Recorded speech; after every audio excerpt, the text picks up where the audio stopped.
It's that time of year. The sun is out, the days are long.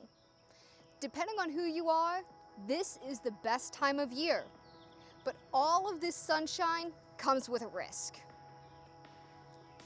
While the light from our neighborhood fusion reactor gives us vital warmth and visible light, it also sends over more dangerous ultraviolet light.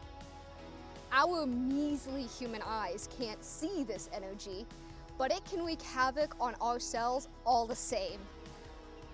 Luckily, our body has its own built-in defense.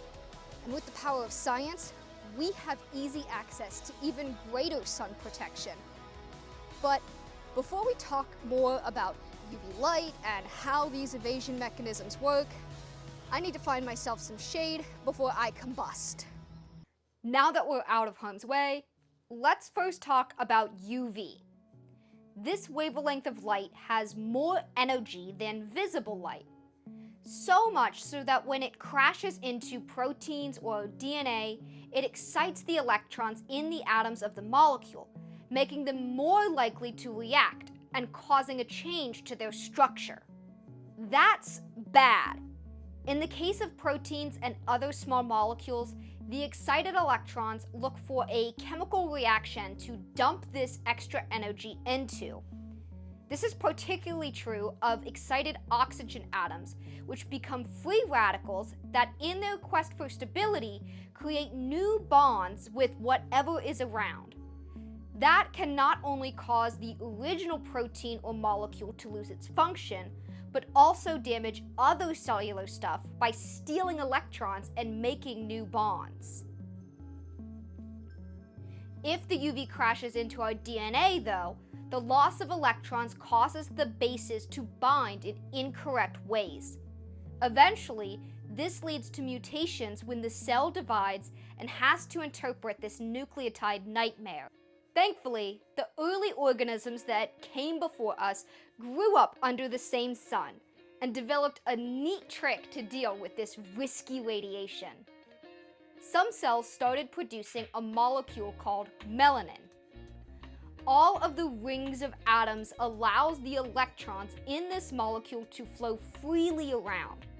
So when UV light crashes into these electrons, they become excited, but thanks to their inherent movement, release this energy as heat. These free-moving electrons are also what cause melanin to act like a pigment in the skin where it's produced. So more melanin means less UV causing cellular damage and also darker skin. Now, while melanin is certainly helpful, it's far from sufficient to go strutting your skin in the sun for extended periods of time without any consequences. For pasty pales like me, melanin provides a sun protection factor of around 4. Even for someone with very dark skin, though, the SPF is only around 13, still below the recommended SPF 30. Historically, people have combated sunburns in a lot of different ways. From hats and clothing, to plant extracts, to just avoiding the sun.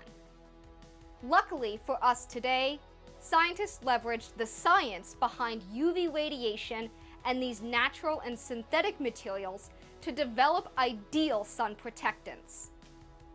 Today, there are 2 main types of sunscreens: chemical and mineral.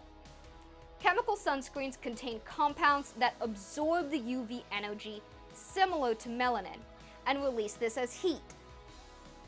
Mineral sunscreen formulations also absorb some of this UV energy and release it as heat, but they also have compounds that act like mirrors and reflect back some of this UV light.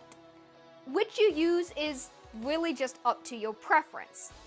When used correctly, though, sunscreens can help you enjoy the great outdoors for longer. You know, if you're into that thing.